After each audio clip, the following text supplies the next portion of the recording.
बिस्मिल्लाहिर्रहमानिर्रहीम। ये चिकन आज साबुत एक मंगवाया है, जिसको मैं मसाला लगा के ओवरनाइट रखूंगी, तो कल इंशाल्लाह बेक करेंगे इसको।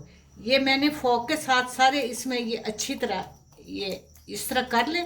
ये दोनों तरफ से मैंने अच्छी तरह फोक के साथ छेद कर दिए हैं। ये सारे मसाले मैंने ले लिए हैं, नमक, मिर्च, सूखा धनिया, आप ये देख रहे हैं, काली मिर्च, हल्दी, ये सब। और ये तकरीबन 100 ग्राम के करीब दही डालूंगी। एक एक टीस्पून भर के सारे मसाले मैंने लिए हैं। और ये देखें, ये 2 लेमन का रस भी डाल दिया।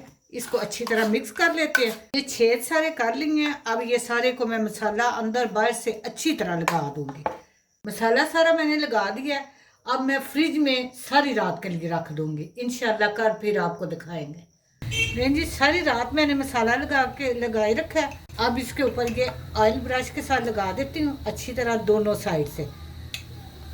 मैंने सारा ऑयल लगा दिया और जो मसाला था वो भी आप देख रहे हैं, सारा लगा दिया। ये हरी मिर्चें और टमाटर और ये आलू, ये थोड़ी सब्जियां मैं बीच में रखने लगी हूँ। नहीं जी, ये कुछ सब्जियां मैंने रखी हैं, ये भी बेक करूँगी ये एल्युमिनियम फॉइल लगा के। और जो सीक्रेट आपको दिखाना है, ये मैंने पानी रखा है नीचे वाली ट्रे में।